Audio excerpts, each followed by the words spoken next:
एक से 2,000, कोई से 6,000 रुपए भी दिए इन्होंने। मैं दोनों हाथ जोड़ के आपसे माफी मांगता हूं अगर कोई असुविधा हुई तो। प्रवासी भारतीयों के सामने मध्य प्रदेश सरकार की किसने कराई फजीहत? मुख्यमंत्री शिवराज सिंह चौहान को क्यों मांगनी पड़ी हाथ जोड़कर माफी? प्रवासी भारतीयों की नाराजगी का क्या खामियाजा भुगतेगी मध्य प्रदेश सरकार? आखिर क्यों नाराज हुए प्रवासी भारतीय? इंदौर में हुए प्रवासी भारतीय सम्मेलन में क्यों हुई अव्यवस्थाएं? मध्य प्रदेश के इंदौर में आयोजित प्रवासी भारतीय सम्मेलन के आखिरी दिन राष्ट्रपति द्रौपदी मुर्मू और 2 अन्य राष्ट्र अध्यक्षों की मौजूदगी में कुछ ऐसा हुआ कि वहां मौजूद लोग सकते में आ गए। ये क्षण था जब राज्य के मुख्यमंत्री शिवराज सिंह चौहान को प्रवासी भारतीयों से माफ़ी मांगनी पड़ी। नमस्कार, आप देख रहे हैं नारद मुनि लाइव और मैं हूं आपके साथ जुबैर कुरैशी। दोस्तों, समापन समारोह को संबोधित करते हुए मुख्यमंत्री शिवराज सिंह चौहान ने कहा, अगर कोई असुविधा हुई है तो मैं दोनों हाथ जोड़कर आपसे माफ़ी मांगता हूं। दोस्तों, आखिर मुख्यमंत्री शिवराज सिंह चौहान को क्यों हाथ जोड़कर माफी मांगनी पड़ी? देखिए नारद मुनि की ये रिपोर्ट। आखिर क्यों शिवराज सिंह चौहान को सम्मेलन में शामिल होने आए प्रवासी भारतीयों से माफी मांगनी पड़ी? इसकी वजह है सोमवार को उद्घाटन समारोह के दौरान फैली अव्यवस्था। इसकी वजह से आधे से ज्यादा प्रवासियों को समारोह स्थल के अंदर नहीं जाने दिया गया। ये वो वक्त था जब प्रधानमंत्री नरेंद्र मोदी इस कार्यक्रम की औपचारिक शुरुआत करने आए थे। समारोह स्थल यानी कन्वेंशन सेंटर में जहां प्रवासी भारतीयों को बैठना था, उन कुर्सियों पर राजनीतिक दल के कार्यकर्ता और राज्य सरकार के अधिकारी बैठे हुए थे। प्रतिनिधियों से कहा गया कि वो अंदर नहीं जा सकते क्योंकि कुर्सियां भरी हुई हैं। इसको लेकर समारोह स्थल के सभागार में जाने से वंचित किए गए प्रवासी भारतीय प्रतिनिधियों ने आक्रोश जताया। स्थिति ऐसी बन गई कि एक बैरिकेड को इन प्रतिनिधियों ने तोड़ दिया। अभी ये क्या जबरदस्ती कर रहे हैं? अरे अभी जबरदस्ती कर रहे हैं क्या? अरे आप अभी बाद में बात करना। फेडरेशन ऑफ इंडियन एक्सपोर्टेशन लगभग 2,000 नहीं, मतलब कितने लोगों के? 40 लोगों के, 47 लोगों के 2,000 रूपए लेकर के हमको यहाँ पे सभी से 2,000 लिए क्या?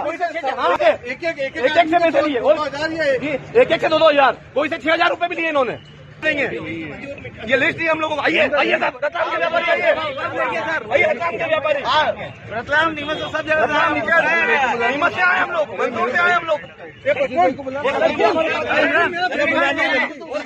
कल से हमारे फोन भी कम नहीं कर रहे। जमैका से सम्मेलन में आए प्रवासी प्रशांत सिंह भी बहुत नाराज हुए। उन्होंने पत्रकारों से बातचीत में बताया कि इस सम्मेलन के लिए उन्होंने जमैका में काफी मेहनत की थी और वहां से कई प्रतिनिधियों को लेकर आए थे। उनका कहना था कि उनके साथ जमैका के कुछ सांसद सदस्य भी आए हैं, मगर उन्हें सभागार में घुसने नहीं दिया गया। प्रशांत सिंह कहते हैं कि जब 3,000 प्रतिनिधियों का सही ढंग से प्रबंधन करने की क्षमता नहीं थी तो इंदौर में इस कार्यक्रम का आयोजन नहीं किया जाना चाहिए था। वो कहते हैं कि हम विश्व शक्ति कैसे बन सकते हैं जब हम विदेश से आए 3,000 मेहमानों के लिए इंतजाम तक सही तरीके से नहीं कर सकते। ये बहुत ही तकलीफदेह है। तो टाइम ही अमूल टाइम इन्होंने खराब कर दिया है, पूरा दिन बिगाड़ा और इन्होंने इतना बड़ा फ्रॉड किया है। इस गरिमामय कार्यक्रम को इतना अभद्र कर दिया इन्होंने कि जो अविश्वसनीय कार्यक्रम था वो बिल्कुल फ्रॉड के रूप में प्रस्तुत हो गया है। ये बहुत गलत हुआ है आज। Here along with 15 people, including the ministers from the Jamaica, Indian government's arrangement is so pathetic. Mr. Shivraj Singh Chauhan should be fired and thrown out of the whole responsibility. This guy cannot even manage 3,000 people crowd. Then how can we become a global power? It's shameful, utterly shameful. People have been waiting outside. The ministers have been waiting outside. Can you believe all the reputation which we have built based on our hard work? This guy has taken out within a second. Shameful, utterly shameful. वापस कर देंगे। हमारा एक दिन की value ली। वरुण पूर्वा मेरा chamber of commerce से। आपका मोबाइल नंबर नहीं दे सके सामने, आप मेरे से ले लीजिएगा। Chamber of commerce and industry, ये मेरे पास रतलाम नीमच मंदसौर के व्यापारी है। हमने सीईओ वाले हमारे पास आए, हमारे साथ प्रोग्राम करा। उसके बाद हमें कहा कि हम आपको बायर से मीट करवाएंगे।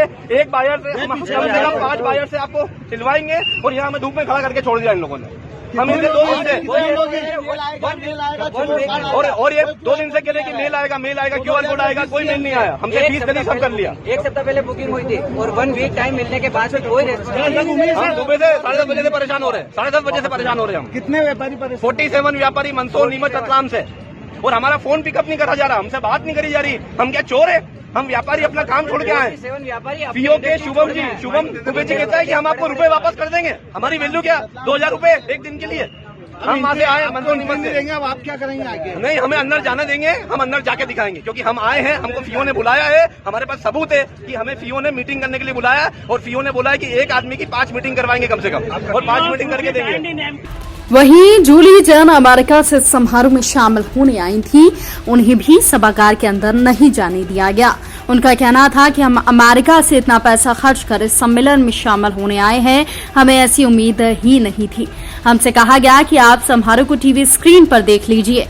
अगर टीवी पर ही देखना होता तो अपने घर पर ही बैठकर देख लेते, इतने पैसे खर्च कर भारत नहीं आते। समारोह सुबह 9:30 बजे से शुरू होना था, हम 8 बजे पहुंच गए थे। हमसे कह दिया गया था कि कुर्सियां फुल हैं। जूली जैन का कहना है कि समारोह में शामिल होने आए प्रतिनिधियों को कुर्सियों पर सरकारी अधिकारी बैठे हुए थे। वो कहती है कि अतिथि देवो भव का नारा दिया गया था। क्या ऐसे होता है मेहमानों का स्वागत? वो भी तब जब आपको पता है कि कितने लोगों ने रजिस्ट्रेशन किया है और कितने लोग आपके समारोह में पहुंचे हैं। फिर भी ऐसी बद इंतजामी, इतने बेइज्जत हुए हैं, हम कह नहीं सकते। अमेरिका से आए हमारे दल में बहुत से ऐसे लोग हैं जो निवेश का मन बनाकर आए थे, लेकिन अब सोचने पर मजबूर हो गए हैं। आपको पता है कि सब यहाँ मोदी जी की वजह से ही आए हुए हैं, और जिस दिन वो आए उसी दिन ये अराजकता हुई। You should be banned in MP. They have no responsible person over here. Since 10 morning 10 a.m. we are standing over here. सुबह 10 बजे से कोई रिशु मैम है, कोई अमित राठाई है, कोई शुभम दुबे है। They are not coming to the hall. They are not coming to the gate. Is this the person? वो लोग हमारा फोन पिकअप नहीं कर रहे हैं। फोन नहीं पिकअप कर और रहे हैं। हमसे पैसे लिए हुए। अरे लोगों ने 6,000 रुपए दिए, 6,000 रुपए ले लिए लोगों से। फेडरेशन ऑफ इंडियन एक्सपोर्ट और बात हो रही है, देखिए बात। इधर कन्वेंशन सेंटरों में मौजूद कुछ प्रवासियों का कहना था कि सम्मेलन में शामिल होने वाले सभी प्रवासियों को पंजीकरण सरकार ने किया है, इसलिए कितने लोग शामिल हो रहे हैं उसकी पूरी जानकारी सरकार और आयोजकों के पास पहले से मौजूद थी। वो कहते हैं कि जितने लोगों को बुलाया गया था उसके हिसाब से ही स्थल और बैठने की व्यवस्था होनी चाहिए थी। अमेरिका से आई रीना जोहर का कहना था कि वो अपनी माँ के लिए पानी तक का इंतज़ाम नहीं कर पाई, और जब वो पानी के लिए बाहर आई तो उन्हें अंदर ही नहीं जाने दिया गया। वो ये भी कहती हैं कि हम साफ देख सकते थे कि प्रधानमंत्री मोदी के आने से पहले जो कुर्सियों पर बैठे हैं वो प्रवासी तो नहीं थे, तो फिर कौन थे और हमें उनकी जगह बाहर क्यों रखा गया, ये समझ नहीं आया। प्रवासियों का ये गुस्सा रविवार को तब फूटा जब सुरक्षा जांच को लेकर प्रधानमंत्री मोदी के आने के पहले सख्ती की गई। हमने जितने लोगों से बात की उनके हिसाब से ये बात साफ थी कि ज्यादातर लोग पीएम मोदी की वजह से समारोह में आए थे, लेकिन उन्हें सुनने से वंचित कर दिया गया। प्रवासियों का गुस्सा सम्मेलन के आखिरी दिन दिखा जब राष्ट्रपति द्रौपदी मुर्मू समारोह का समापन करने आई थी। आखिरी दिन राष्ट्रपति ने अपने समापन के साथ प्रवासी भारतीयों को सम्मानित किया। इस मौके पर मुख्यमंत्री शिवराज सिंह चौहान ने संबोधित करते हुए कहा, और हमने अपनी तरफ से कोई कसर तो नहीं छोड़ी, लेकिन प्रधानमंत्री जी की लोकप्रियता ऐसी थी कि हॉल छोटा पड़ गया। मैं आपसे निवेदन कर रहा हूं कि एमपी को भूलना मत। निवेश में जो योगदान हो सकता है करें, आप खुद भी निवेश करें, दूसरों से भी करवाएं। और अंत में अगर कसर तो नहीं छोड़ी, लेकिन प्रधानमंत्री जी की लोकप्रियता ऐसी थी कि हाल छोटा पड़ गया। मैं दोनों हाथ जोड़ के आपसे माफी मांगता हूं, अगर कोई असुविधा हुई तो दोनों हाथ जोड़ के आपसे माफी मांगता हूं।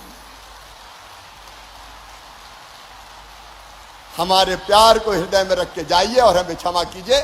बहुत बहुत धन्यवाद, प्रणाम, नमस्कार। मगर आयोजन के दौरान अव्यवस्था की वजह से सम्मेलन में आए प्रवासी भारतीयों का एक बड़ा तबका है जो निराश नजर आया। सिर्फ इतना ही नहीं, पिछले 3 दिनों से इंदौर के शहरवासियों को भी बहुत परेशानियों का सामना करना पड़ा। शहर के कई हिस्सों को लोहे की चादरों से ढक दिया गया। समारोह स्थल के आसपास के कई मोहल्लों में लोगों ने कोविड के समय हुए लॉकडाउन जैसी स्थिति को एक बार फिर से महसूस किया। खैर, अब देखना यह है कि मध्य प्रदेश सरकार अतिथि देवो भव का पालन प्रवासी भारतीयों के लिए कर पाई या नहीं, ये प्रवासी भारतीयों के निवेश का आंकड़ा ही बताएगा। दोस्तों, आपको हमारी ये खबर कैसी लगी? अपनी राय कमेंट करके हमें ज़रूर बताएं। नमस्कार, जय हिंद।